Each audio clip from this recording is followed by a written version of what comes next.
Hello, this is Reddithin, and welcome to GPC Season 7, Week 4 against the Dawn Fanatic, emphasis on the and the Norwich Skitty.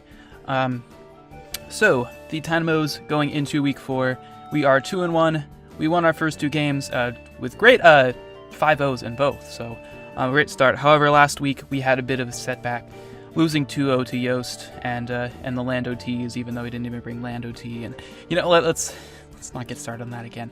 Anyway, so in between week 3 and 4, the GPC, how it works is we have transfers, so we get to make 3 transfers.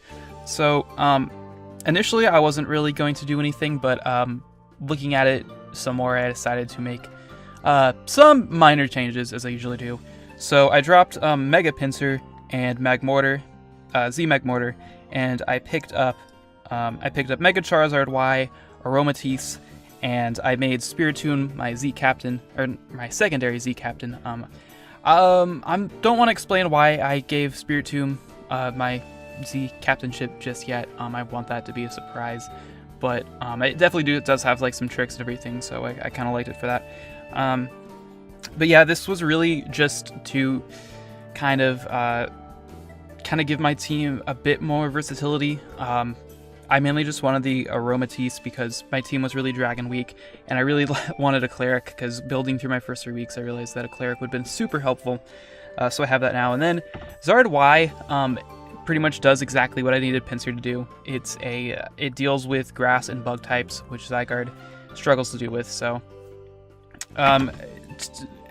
so it's really the best way for me to change my team around without like risking too much, because I still keep Starmie, I still keep the Neolego, I still keep like all the stuff that I liked about my team before, but just a bit of a change there regarding Pinsir and Magmortar. So, but Mega Charizard Y is still really good in its own right. Like it, you know, that plus Zygarde is ridiculous wall breaking right there. So, yeah. Anyway, let's go into the team.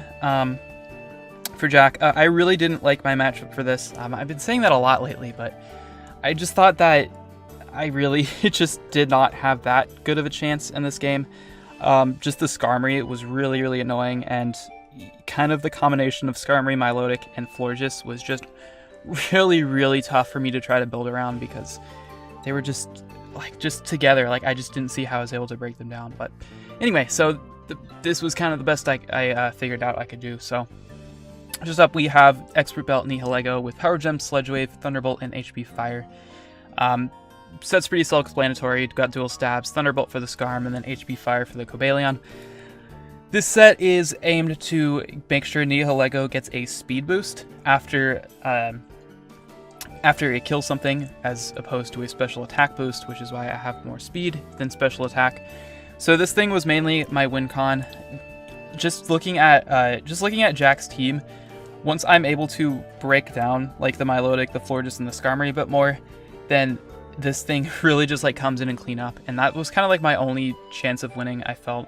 Thanks to Johnny for giving me this set, by the way. Like, this was his idea. But yeah, so after the speed boost, he could outspeed like a Scarf Victini, it would outspeed the Sceptile.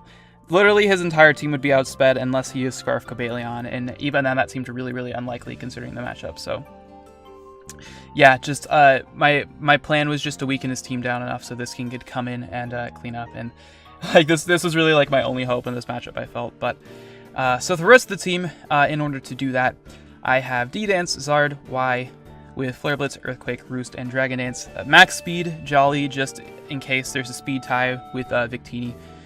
And this thing is also just kind of there to just wear down his team.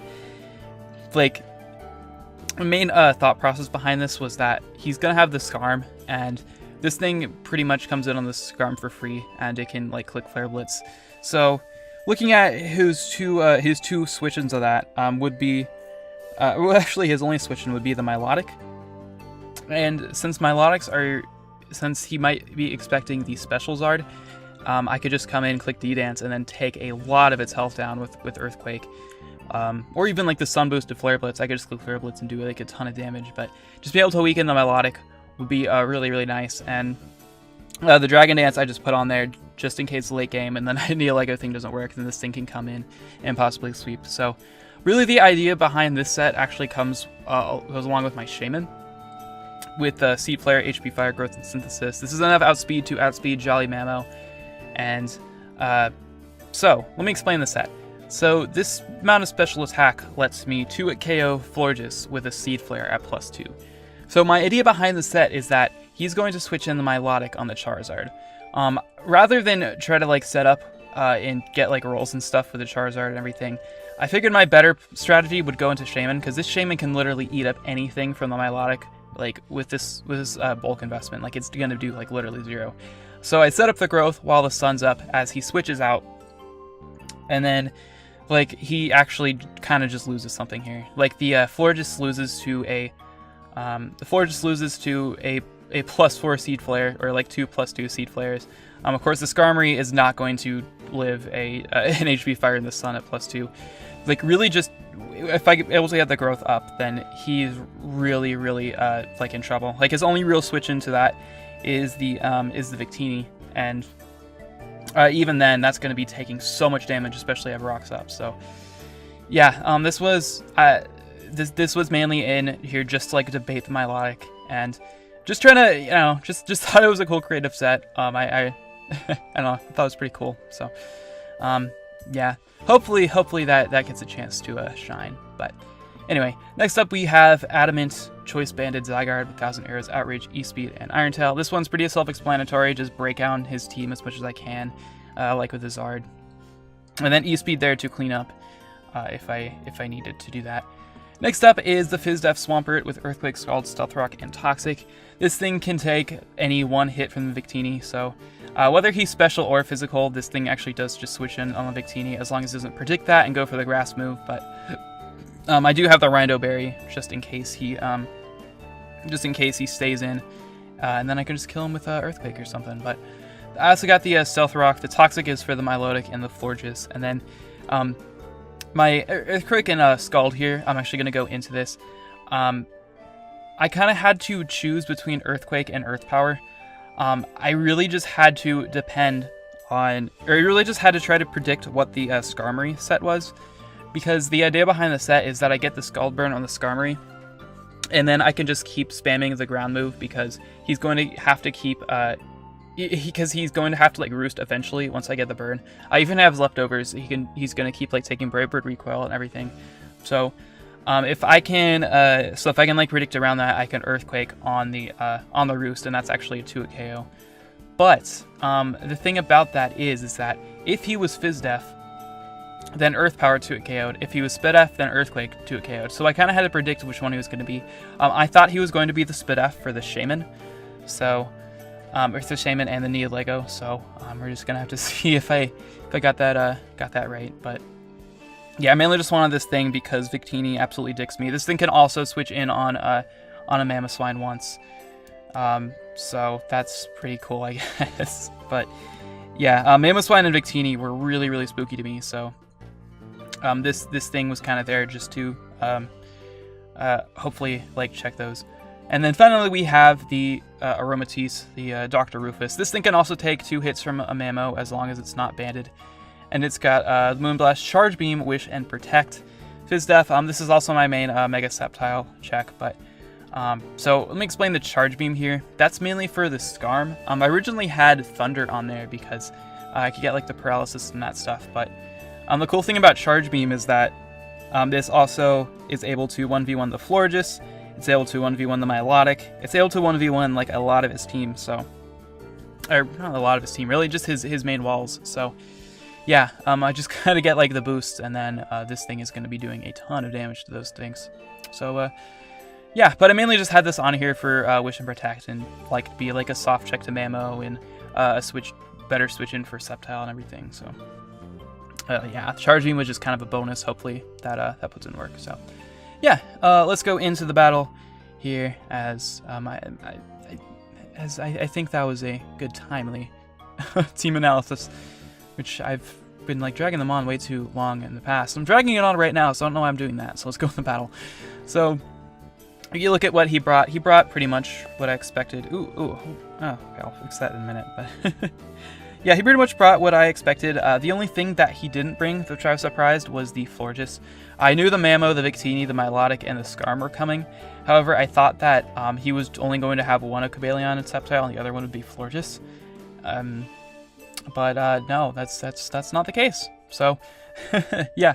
But I'm certainly not complaining, because Wish with this team would be really, really annoying. So, anyway, let's just lead off. I'm actually going to switch sides here. As he leads off with the Cobalion, I lead off with the Swampert.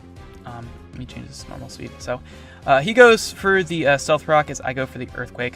I figured there was really nothing this thing could do. Even if I have the HP Grass, I had the Rindo Berry, and I'd be like doing a ton of damage to this thing back.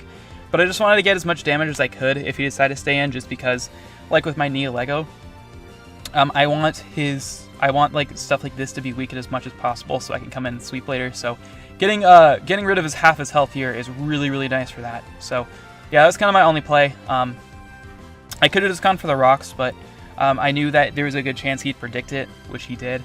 So I decided to go for the Earthquake there, and now I'm actually going to go for the Stealth Rock as he switches out into the Skarmory. So we get our rocks up here, which is really, really cool. So I'm just going to actually just keep clicking Scald as he's going to set up spikes. I could have switched into Zard or like the Zygarde or something there just to keep him from getting up more spikes. However, I knew that if he sets up spikes, then he's not going to be able to have the defog. So I didn't really mind it too much. I like the rocks on his end just because the Victini was a huge threat. And having rocks up is really, really nice, especially with my Neo Lego. So the spikes kind of sucked, but I just wanted to wear down the Skarm as much as I can. I wanted to like get the burn, because once I do that, then things are going to be a lot easier. I feel like this thing's going to be a lot easier to take care of. As I'm just going to keep clicking Scald until I get the burn as a roost here.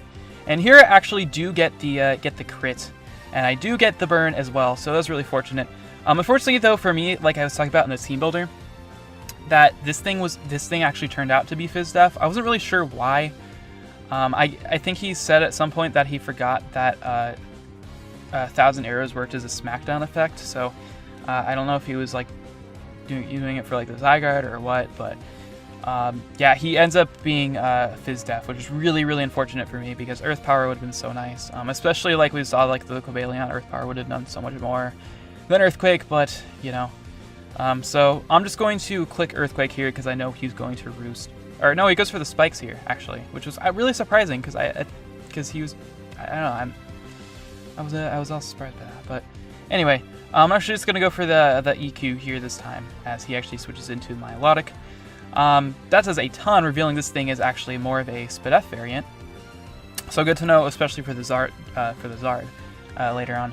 But he's gonna click Recover. I'm just gonna go for the Toxic because, like, Toxic and Milotic is really, really nice. Even if this thing is Marvel scale, then being able to wear it down with Toxic is really, really cool and good. So he's gonna go to Sceptile here. I actually go into my Aromatisse. That looked like the double of the Sentry.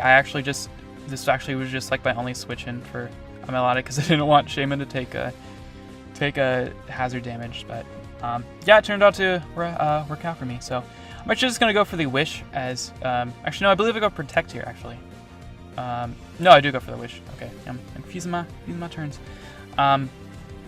So I actually do just go into the Zard here, and he actually surprises me and he clicks a Roar. So he's playing really, really reckless with this Skarm, but I guess it's not too surprising because he kind of has stuff to deal with, like the Zygarde and everything at this point anyway, and he has his spikes up. So not giving me a free switch into Zard was probably the play there, because he really has like nothing that wants to switch in on that right now. So yeah, here I do, he goes me to the Swampert, which is actually pretty unfortunate because this is like the only thing on my team that doesn't kill Scar from this range other than the Aromatisse. So yeah, really, really unfortunate for me there, but getting the Swampert back up to full is cool. But anyway, he's going to take the burn. I actually do click the Earthquake as he finally clicks Roost, and it does only 43%, and yeah, so but I'm actually just going to keep clicking Earthquake here. If I get, or no, I'm going to click Scald here this time, but predicting him to maybe like want to go for Roar. But I actually do mispredict here, and he does go for the Roar this time, so I really had no reason to switch out there, as he does switch me into my Zygarde. And then here's the one I wanted to go into originally. So here I can just spam 1,000 arrows. This thing can't touch me because it's burned, and he actually does get smacked down here. And he's going to try to roost, but this 1,000 arrows is going to kill next turn. So pretty much he kind of loses something here. So he just decides to sack his Skarm, as that's going to go down to the 1,000 arrows. So Skarm's finally dead. I probably could have killed that a lot earlier, but you know. So I'm just going to switch out my my Zygarde here because I needed to keep it alive, because the E-Speed is going to be really crucial in this game, probably, looking at what he has left. So he's going to go into his Mega Sceptile. I switch into Aromatisse. If he goes for the Dragon Pulse, really, really cool. If he predicts that and goes for the Giga Drain, that's fine too, because I don't really... because this thing's like the least useful thing on my team at this point. So he goes for the Dragon Pulse. What I should have done here was I should have wished up. I protected here just to scout what he had, but that was not the play because, like, I should have just wished, just go for the recovery, because now this thing is going to be really, really limited the next time I try to switch it in. So yeah, protect fails. And here I should just go hard into Swampert here, as I don't want this thing to get more leftovers recovery of its own, as he goes for the Iron Head. And here I do believe I just go for the Earthquake this time, as he actually Toxics me, but I don't really care, because this Swampert has more or less done its job at this point. It's not really going to be living anything else coming in on these hazards.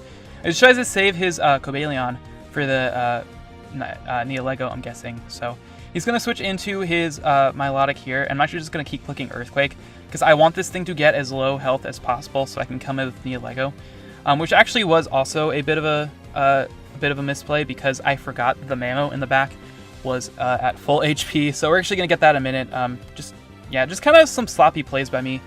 And also something to note is that in prep I probably should have put HP Fighting on the Neo. Actually, no, I can't get that. Never mind. I just realized that was not a thing. So I'm going to Synthesis here. As he reveals, he has the Mirror Coat. So I thought that Seed Flare was definitely going to kill here. So I go for it. Turns out he's Rindo Berry, and he lives that with 8%. But he actually just goes for the Scald here, because I thought that for sure was going to kill. But I get thankfully he actually just goes for the Scald there. So Shaman doing good Shaman things, which is really nice. So he's going to come into his Victini here, and I absolutely cannot lose this Shaman. This Shaman is really, really important because it checks the Mamo, it checks the Cobalion, and it checks the Sceptile. All things that are really, really spooky to me at this point. So I'm actually just going to sack off my Charizard. If this Mamo is like my only chance for this thing to do anything at this point is if his Mamo is banded and not banded into Ice Shard. So because I was only at like 1 there, so I'm actually just gonna sack the Charizard here and see what kind of Victini set it is. It actually reveals the Blue Flare, so this is pretty much just a free switch into Neolego, as something dies once I click Power Gem. So yeah, so he's actually just going to sack off his Cobalion here, as that's where the Earth Power would have been really nice, because he wouldn't have this thing to sack, but, you know, that's the game we play, so. He's going to go into his Mamo here, and really my only option at this point was to Power Gem this thing, just because getting enough damage on this thing to where Zygarde could come in and clean up with E-Speed is kind of my only way to win this game at this point. Because this Sceptile could have Earthquake for all I know. This Victini can lock itself into Psychic at this point. This Neolego was just not really getting a better chance to do anything at this point in the game. So my only play here is just go for the Power Gem. I wish I had the HP Fighting or like the Grass Knot, but so I do go with the Power Gem, and I do get a crit, and that actually comes into play a lot later, as it reveals that this thing is actually AV, which is really bad for me, because that's like the ones that actually kills me at this point. So I'm just gonna go into Shaman here. I'm the Yachi Berry. I can live anything from that thing, which would be the Ice Shard. But so he's going to go into his Sceptile here, predicting the Seed Flare, as I do get another crit here, which also was pretty big, as we'll go into that in a minute, as he Dragon Pulses my Shaman. I knew I could live that, so I'm just going to keep Synthesising back up, all the way up to full, so I can sack Aromatisse, and then come in with Zygarde, and click E-Speed. So he's going to Dragon Pulse there.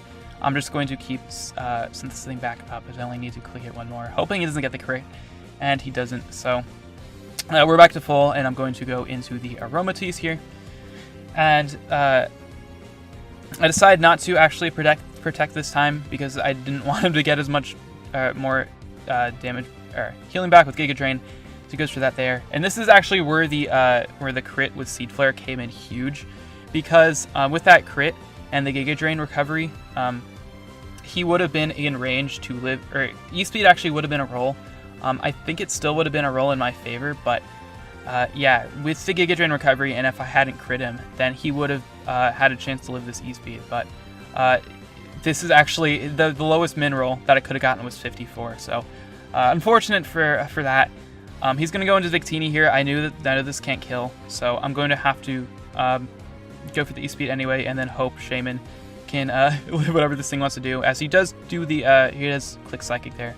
So I knew Shaman can live that, and I'm just going to keep clicking Synthesis here again, because if this thing switches out, then he dies to rocks. But so yeah, my play is just here to get up to full and then take this thing out, and then take out the Mamo. So he's going to click Psychic here again.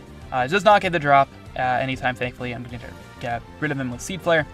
And now finally brings in the Mamo, and this Mamo is not going to be able to live the Seed Flare. No way. And we pick up the W. So, this was a very, very stressful battle. So I'm going to go into why that, before I talk about anything else, I'm going to go why into the Neolego crit on the Mamoswine mattered.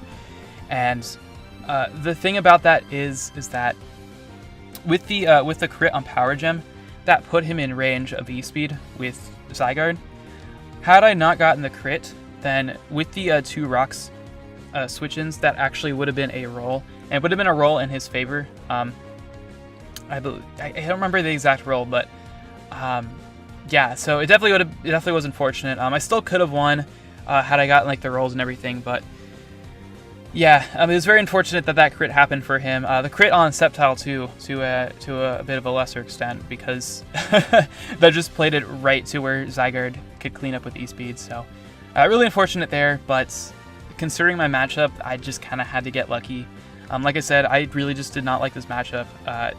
So just be able to get that get some rolls and like some hacks in my favor was really, really helpful. I'm sorry, Jack. I'm sorry that it happened, but, you know, that's Pokemon. I definitely could have played better, though. I probably should have tried to keep the Scarm from setting up. Getting the Whirlwind into... or getting that one Whirlwind turn, or the Roar turn, I mean, into my Swampert was also a bit unfortunate. Protecting that one turn with the Aromatisse when I could have wished up was also a bit of a bad play, but you know, when you're lucky, who really needs to play well. Anyway, I hope you all enjoyed. I'm sorry the commentary was kind of all over the place in this video. I'm just not really like in the mood to record, but I'm recording anyway because I need to upload this video. So yeah, thank you so much for watching. If you enjoyed, please leave a like or a comment or subscribe or do whatever to show me support. It's all appreciated. And I will see you in the next video. And goodbye.